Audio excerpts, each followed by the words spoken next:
नमस्कार प्यारे विद्यार्थियों, आज हम आपके सामाजिक में पाठ 3 अंग्रेजी साम्राज्य का प्रतिकार एवं संघर्ष। ठीक है, इससे पहले की जो 2 चैप्टर है उसमें हम कई बातें क्लियर कर चुके हैं। सल्तनत काल, मुग़ल काल वगैरह वगैरह जितने भी थे वो सब हम पढ़ चुके हैं। तो देखिए अभी इस चैप्टर में क्या है।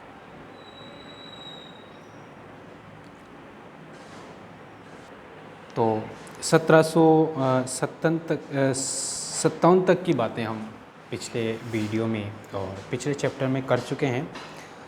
तो आइए हम उसके आगे की 1757 के आगे की बातें देखते हैं और क्या है इसमें।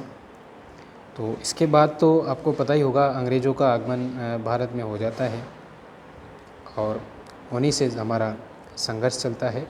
तो बहुत सारी चीज़ें हम देखने वाले हैं। पश्चिमी देशों ने अपने आर्थिक उद्देश्यों को पूरा करने की दृष्टि से अलग अलग देशों में अपने उपनिवेश बनाए, ठीक है, और बाद में अपना साम्राज्य स्थापित किया। भारत में ब्रिटिश उपनिवेशवाद की शुरुआत छल कपट, अत्याचार व शोषण से हुई।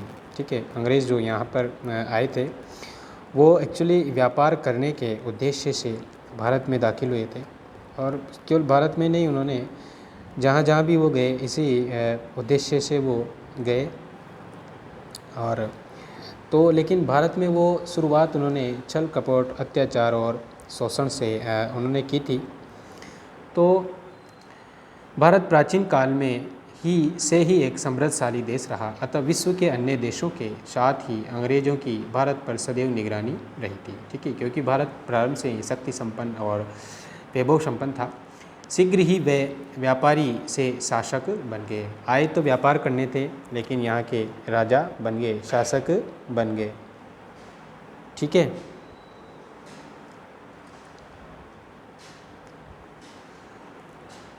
अंग्रेज़ों के कारण भारत की सामाजिक, आर्थिक और सांस्कृतिक व्यवस्थाओं को आधारभूत क्षति पहुँची।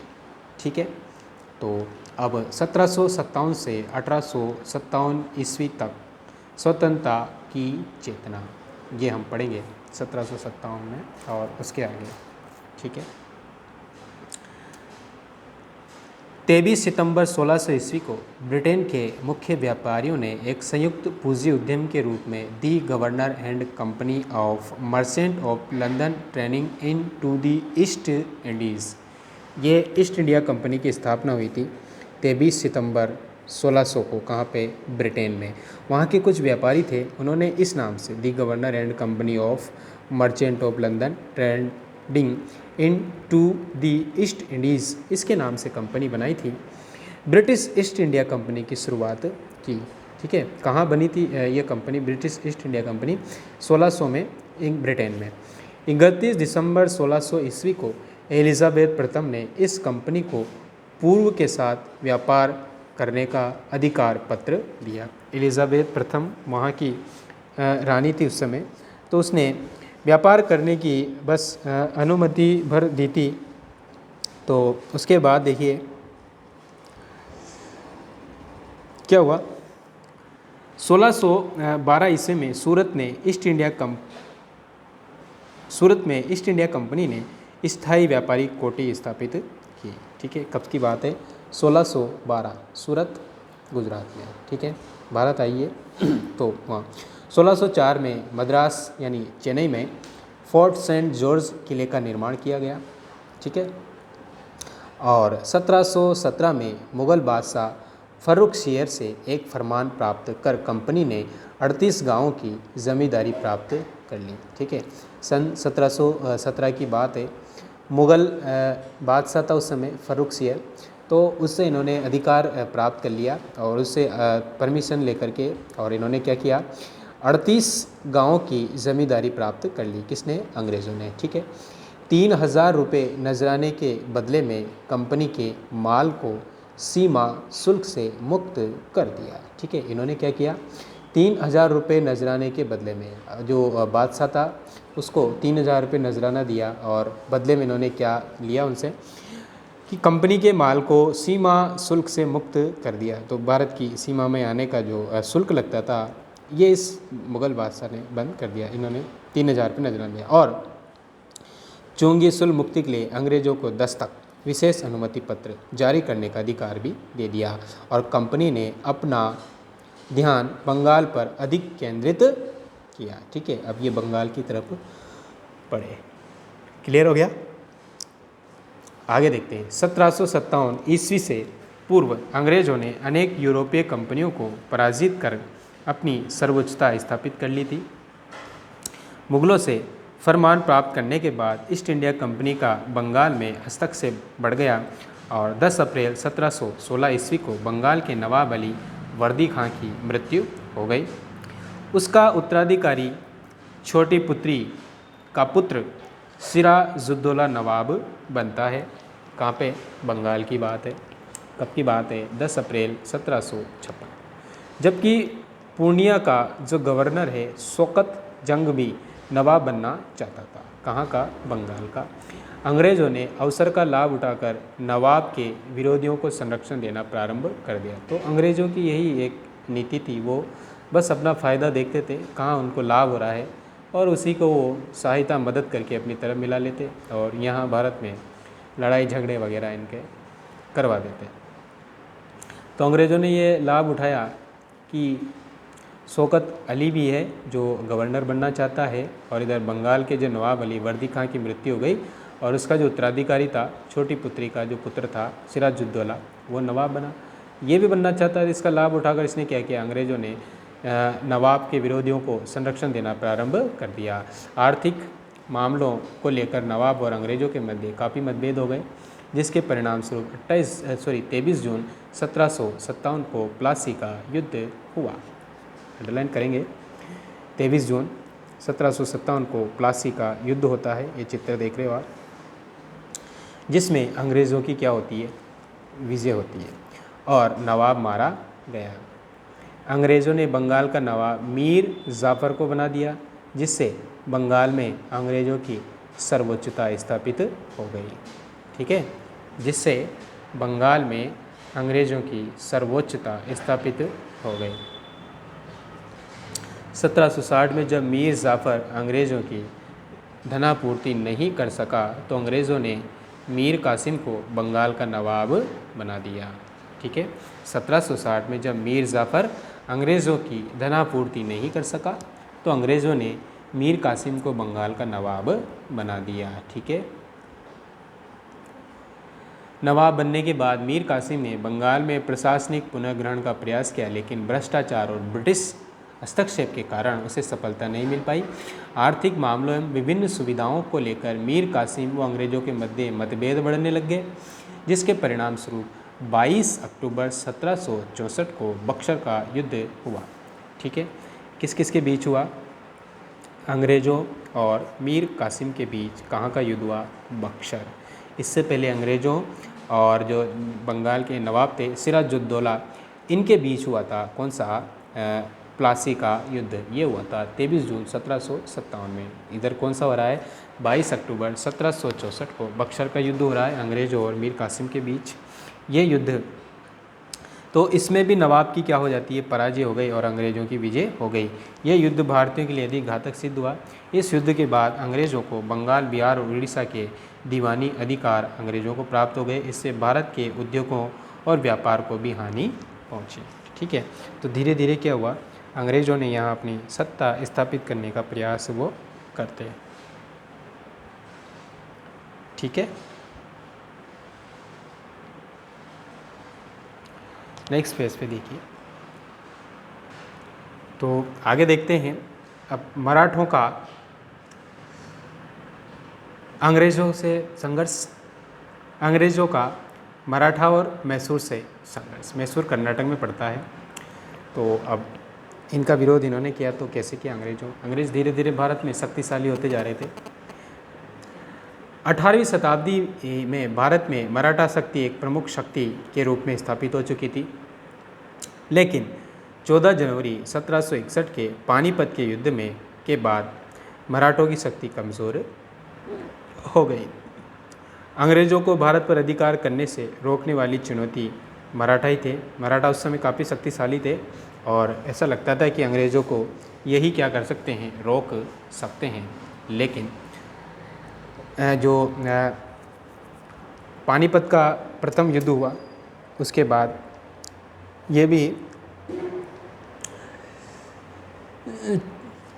शक्ति कमज़ोर हो गई और भारत पर अधिकार करने से रोकने वाली चुनौती, क्योंकि मराठा ही थे, अब अंग्रेज़ मराठों को अधिक अपने अधीन करने का अवसर तलाश रहे थे। अंग्रेज ये सोच रहे थे कि मराठों को कैसे अपने अधीन किया जाए। 1772 ईस्वी में पेशवा माधवराव की मृत्यु के बाद उसका भाई नारायण पेशवा बना, लेकिन पूर्व पेशवा का चाचा रघुनाथ राव पेशवा बनना चाहता था। तो अंग्रेज़ तो ऐसे ही अवसरों की तलाश में रहते थे। ठीक है, यहाँ कोई किसी बात के लिए लड़ रहा हो तो अंग्रेज़ उसका फ़ायदा उठाते थे। ठीक है, तो जो विरोध कर रहा है उसकी वो सहायता करते थे। ठीक है, ताकि उनमें झगड़ा और बढ़े और बीच में वो उसका फ़ायदा उठा सके। ठीक है, तो देखते हैं, अंग्रेज़ों को मराठा राज्य में फूट डालने का अवसर मिल गया। अंग्रेज़ों और रघुनाथ राव के मध्य 6 मार्च 1775 ईस्वी को सूरत की संधि होती है, जिसमें अंग्रेज रघुनाथ राव को पेशवा बनने में मदद करेंगे और पेशवा अंग्रेज़ों को बेसिन, सालसेट और सूरत की लगान का आधा भाग देगा। देखो ये इस तरह से वो करते थे। तो अंग्रेज और रघुनाथ राव में, क्योंकि इधर ये पेशवा बनना चाहता था और तो ये आपस में संधि कर लेते हैं कि हम तुम्हें पेशवा बनने में मदद करेंगे और उसके बदले में तुम हमें क्या करोगे, बेसिन, सालसेट और सूरत की लगान का आधा भाग देंगे। इस प्रकार रघुनाथ राव की महत्वाकांक्षा तथा बम्बई सरकार द्वारा उसके साथ की गई संधि ने मराठों और अंग्रेज़ों के मध्य संघर्ष को क्या बना दिया, अनिवार्य बना दिया। अब सबसे पहले प्रथम आंग्ल मराठा युद्ध, अंग्रेजों और मराठों में जो युद्ध हुआ वो 1775 ईस्वी से 1782 ईस्वी के मध्य अंग्रेजों और मराठों के मध्य संघर्ष चला। इस संघर्ष में ब्रिटिश सेना संगठित मराठा सेना से परास्त हुई और 29 जनवरी 1799 ईस्वी में बड़गांव की अपमानजनक संधि करनी पड़ी। तो क्या हुआ, इस संघर्ष में ब्रिटिश सेना संगठित मराठा सेना से क्या हो गई, परास्त हो गई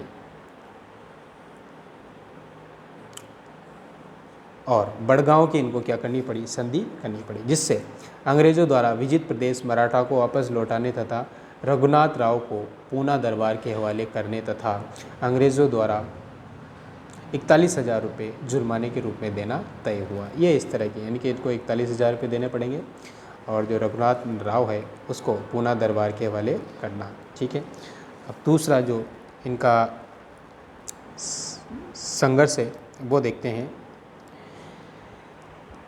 ये संघर्ष 1802 से 1805 ईस्वी तक चला। इस संघर्ष का कारण लॉर्ड वेलेज़ली की साम्राज्यवादी महत्वाकांक्षा तथा मराठा सरदारों का आपसी द्वेष रहा। ठीक है,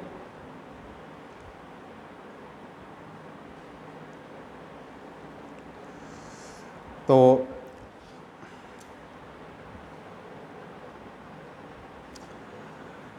इस संघर्ष का कारण लॉर्ड वेलेज़ली की साम्राज्यवादी महत्वाकांक्षा तथा मराठा सरदारों का आपसी द्वेष रहा। इसमें लॉर्ड वेलेज़ली अंग्रेज़ अधिकारी था ये, तो इसने साम्राज्यवादी नीति के कारण और मराठा सरदारों में आपसी द्वेष फूट थी। इस संघर्ष में मराठा सरदारों ने अलग अलग अंग्रेज़ों से युद्ध किया और वो क्या हो गए, पराजित हो गए। दक्षिण भारत में भोंसले ने संघर्ष किया और 1803 ईस्वी में अमरगांव के युद्ध में पराजित होने पर 17 दिसंबर 1803 ईस्वी को अंग्रेज़ों से देवगांव की उन्होंने संधि, शाहजी भोंसले जो है। लालवाड़ी के युद्ध में सिंधिया पराजित हुआ और 30 दिसंबर 1803 ईस्वी में सुरजन गांव की संधि होती है। ठीक है, होलकर और अंग्रेज़ों के मध्य संघर्ष अनिर्णित रहता है, लेकिन दोनों पक्षों के मध्य जनवरी 1806 ईस्वी को राजघाट की संधि हुई, जिसके अनुसार होलकर ने चंबल नदी के उत्तरी क्षेत्र पर अपना अधिकार छोड़ दिया तथा राजपुताने में आंतरिक हस्तक्षेप नहीं करने का वचन दे दिया।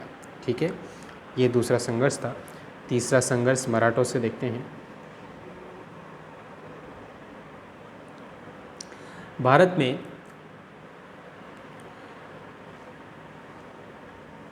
अंग्रेज़ों की सर्वश्रेष्ठता बनाए रखने के लिए 13 जून 1817 को पेशवा के साथ तथा 5 नवंबर 1817 को सिंधिया को अंग्रेज़ों के साथ अपमानजनक संधि करनी पड़ी। ठीक है,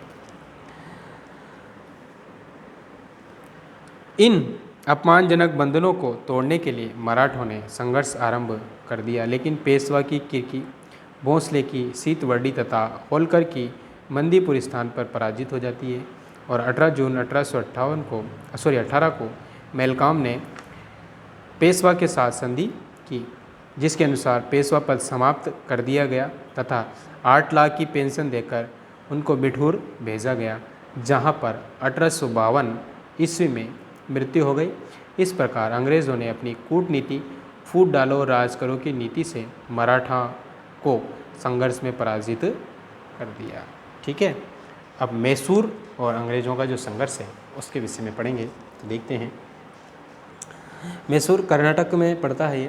1761 में हैदर अली ने मैसूर के राजा नंद राज से सत्ता छीन ली और सर्वे सर्वा बन गया। हैदर अली ने मैसूर का जो राजा था नंदराज, उससे सत्ता छीन ली और वो वहाँ का राजा बन जाता है। 1761 की बात है। 1776 को मैसूर के राजा की मृत्यु के बाद अपने को शासक घोषित कर दिया। अंग्रेज़ों की साम्राज्यवादी महत्वाकांक्षा में हैदर अली खटकने लगा, अतः अंग्रेज़ों ने मराठा और निज़ाम के साथ मिलकर हैदर अली के विरुद्ध संगठन बनाया, लेकिन हैदर अली ने कूटनीति से मराठों को युद्ध में तटस्थ कर दिया और निज़ाम को प्रादेशिक लोभ देकर अपनी ओर मिला दिया। ठीक है, तो अंग्रेज़ों के तो यही काम थे, कूटनीति करना, फूट डालो राज करो की नीति से। तो 1767 में हैदर अली ने ब्रिटिश प्रभाव वाले क्षेत्रों पर आक्रमण कर दिया और अंत में अंग्रेज़ पराजित हो गए। लाचार अंग्रेज़ों को हैदर अली के साथ 4 अप्रैल 1769 को मद्रास की संधि करनी पड़ी। इस संधि के अनुसार एक दूसरे के जीते हुए प्रदेश वापस उन्होंने लौटा दिए। ठीक है, दूसरा आंग्ल मैसूर जो है संघर्ष, उसको देखते हैं। प्रथम अंग्रेज संघर्ष की हार का बदला लेना चाहते थे। हैदर अली अंग्रेज़ों के गुंटूर पर अधिकार से नाराज़ था, अतः हैदर अली ने निज़ाम व मराठों के साथ मिलकर अंग्रेज़ों के विरुद्ध युद्ध किया। जुलाई 1780 में युद्ध प्रारंभ हो गया। हैदर अली को सफलता मिल रही थी, लेकिन 7 दिसंबर 1782 को हैदर की क्या हो जाती है, मृत्यु हो गई तथा कार्यभार उसके पुत्र टीपू सुल्तान पर आ गया। ठीक है, हैदर अली के बाद किस पे, टीपू सुल्तान, क्योंकि 1782 में इसकी मृत्यु हो गई। अब टीपू सुल्तान, टीपू ने 1 वर्ष तक युद्ध जारी रखा, लेकिन दोनों पक्षों ने युद्ध से परेशान होकर 11 मार्च 1784 को मंगलोर की संधि की और एक दूसरे के विजित प्रदेश वापस कर दिए। अंग्रेज़ों ने मैसूर के मामले में दखल नहीं देने का वचन दिया। ठीक है, तृतीय अंग्रेज मैसूर संघर्ष को देखते हैं। तृतीय आंग्ल मैसूर संघर्ष का कारण अंग्रेज मैसूर का प्रभाव समाप्त करना चाहते थे। दूसरी ओर टीपू मालाबार की सुरक्षा हेतु कोचीन में स्थित डच दुर्ग कागदूर व हाईकोर्ट को खरीदना चाहता था। ठीक है, नेक्स्ट पेज देखिए आप। तो देखिए, लेकिन अंग्रेज समर्पित ट्रावनकोर के राजा ने इन्हें खरीद कर टीपू को नाराज़ कर दिया और अप्रैल 1790 ईस्वी में टीपू ने ट्रावनकोर पर आक्रमण कर दिया और कार्नवालिस ने विशाल सेना के साथ मैसूर पर आक्रमण कर दिया।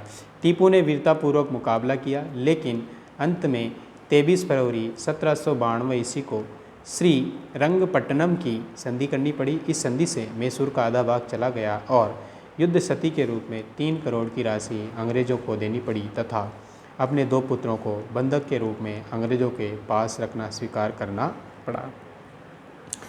चतुर्थ आंग्ल मैसूर युद्ध। 1798 ईस्वी में ईस्ट इंडिया कंपनी का गवर्नर बन लॉर्ड वेलेज़ली भारत आया। वेलेज़ली एक साम्राज्यवादी गवर्नर जनरल था।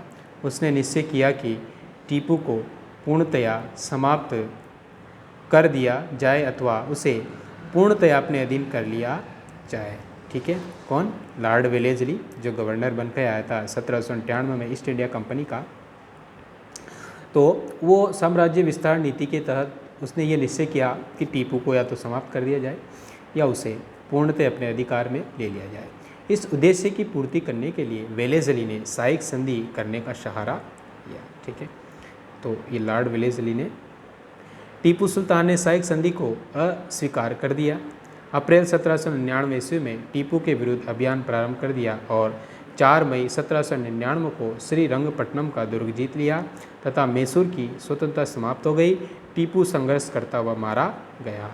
ठीक है, तो ये अंग्रेज़ों का अब आएगा पंजाब के साथ संघर्ष। ठीक है, अफगानिस्तान के शासक ने रणजीत सिंह को पंजाब का गवर्नर बनाया। रणजीत सिंह सतलज नदी के पूर्व में स्थित प्रांतों पर अधिकार करना चाहता था, जबकि इस क्षेत्र पर अंग्रेज़ अपना आधिपत्य चाहते थे। ठीक है, तो ये चाहता था कि सतलज नदी के पूर्व में स्थित जो प्रांत हैं इन पर रणजीत सिंह अधिकार करे, लेकिन अंग्रेज़ अपना वहाँ भी आधिपत्य चाहते थे। फरवरी 1809 में अख्तर लोनी ने सतलज के पूर्वी प्रदेशों पर अंग्रेज़ी नियंत्रण की घोषणा कर दी। ठीक है, तो फरवरी 1809 में अख्तर लोनी ने सतलज के पूर्वी प्रदेशों पर अंग्रेज़ी नियंत्रण की घोषणा कर दी और कहा कि लाहौर की ओर से कोई आक्रमण हुआ तो उसे सैनिक बल से रोका जाएगा। महाराजा ने मात खाई और 25 अप्रैल 1809 ईस्वी को रणजीत सिंह व अंग्रेज़ों के मध्य अमृतसर की संधि होती है। अंडरलाइन करें इसको। तो यहाँ से 25 अप्रैल 1809 को रणजीत सिंह और अंग्रेज़ों के मध्य अमृतसर की संधि हुई। इसमें सतलज नदी के पूर्वी तट के राज्यों पर अंग्रेजी नियंत्रण स्वीकार कर लिया गया। ठीक है, रणजीत सिंह के समय तक अंग्रेज़ों के साथ संबंध शांतिपूर्ण रहे, लेकिन 17 जून 1839 को रणजीत सिंह की मृत्यु हो गई और सरदारों की महत्वाकांक्षा एवं स्वार्थ के कारण दरबार में दलबंदी प्रारंभ हो गई। खड़क सिंह राजा बना, लेकिन वह कुशल प्रशासक नहीं था, जिससे दरबार में डोगरा बंधुओं का हस्तक्षेप बढ़ गया। अंग्रेज़ों ने इस अराजकता का लाभ उठाया और ऐसी परिस्थिति पैदा कर दी कि दोनों के मध्य युद्ध होना प्रारंभ हो गया। ठीक है, तो यहाँ देखते हैं हम प्रथम अंग्रेज सिख संघर्ष कब से शुरू हुआ। तो अंग्रेज़ों की साम्राज्यवादी और महत्वाकांक्षा तथा अंग्रेज़ों की फूट डालो राज करो की नीति प्रथम अंग्रेज सिख संघर्ष का कारण रही। प्रथम मुठभेड़ के बाद 13 दिसंबर 1845 में लॉर्ड हॉर्डिंग ने सिखों के विरुद्ध युद्ध की घोषणा कर दी। किसने? लॉर्ड हॉर्डिंग सिखों के विरुद्ध युद्ध की घोषणा कर दी और 10 फरवरी 1846 को सबराव के युद्ध में सिखों की निर्णायक हार हो गए। सिख हार गए कहाँ पे? सबराव के युद्ध में। तो 13 फरवरी 1846 को अंग्रेज़ों ने लाहौर पर अधिकार कर लिया और 1 मार्च 1846 को लाहौर की संधि हुई, जिसमें जालंधर दोआब अंग्रेज़ी राज्य से में मिल गया तथा 1 करोड़ 50 लाख की राशि युद्ध क्षति के रूप में सिखों को अंग्रेज़ों को देनी थी। सिख सेना की संख्या में सीमित कर दी गई। हॉर्डिंग पंजाब प्रशासन पर दलीप सिंह के वयस्क होने तक अधिकार रखना चाहता था।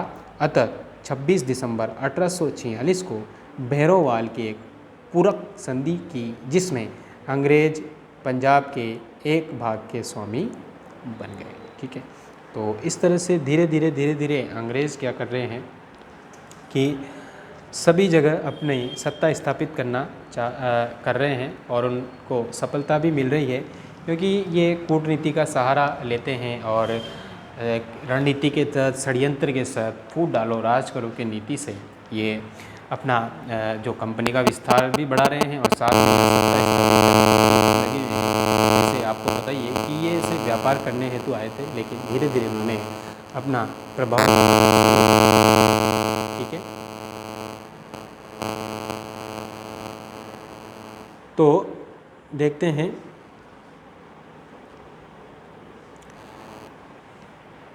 द्वितीय आंग्ल सिख संघर्ष और पंजाब का अंग्रेजी राज्य में विलय। द्वितीय आंग्ल सिख संघर्ष का कारण था 1847-48 में अंग्रेज़ों द्वारा पंजाब में सारे ऐसे सुधार करना जो सिख विरोधी थे। ठीक है, क्योंकि इसका कारण क्या था? इन्होंने ऐसे कार्य किए अंग्रेज़ों ने जो सिखों के विरोधी थे। फौज से मुक्त किए गए सैनिकों का संतोष तथा रानी जिंदा के अधिकारों को छीन जाना वो उसकी बदला लेने की चाहत थी। रेजिडेंट का अत्यधिक आंतरिक स्तर से वो डलहौजी की पंजाब को अंग्रेजी शासन की चाहत ने द्वितीय आंग्ल सिख संघर्ष अनिवार्य कर दिया। ठीक है, तो 10 अक्टूबर 1848 ये सारे कारण थे। और 10 अक्टूबर 1848 को गवर्नर जनरल डलहौजी, ठीक है, सिखों के साथ अंतिम युद्ध करने की घोषणा के साथ ही युद्ध प्रारंभ हो गया और 13 मार्च 1849 को शेर सिंह, छतर सिंह, मूलराज आदि सिखों के समर्पण के साथ ही युद्ध समाप्त हो गया। और डलहौजी ने 29 मार्च 1849 ईस्वी को एक घोषणा द्वारा पंजाब को ब्रिटिश भारत में विलय कर लिया। इस घोषणा से पंजाब के स्वतंत्र राज्य का अस्तित्व समाप्त हो गया। तो ठीक है, तो इस तरह से मराठों के साथ संघर्ष, उन पर अधिकार कर लिया इन्होंने। फिर उसके बाद इन्होंने मैसूर का संघर्ष रहा कर्नाटक का, वहाँ भी इनको विजय प्राप्त हुई अंग्रेज़ों को। और उसके बाद जो सिख थे तो उनको भी इन्होंने धीरे धीरे परास्त कर दिया और इन पर भी अपनी सत्ता स्थापित कर ली। तो यहाँ पंजाब के स्वतंत्र राज्य का भी अस्तित्व समाप्त हो जाता है।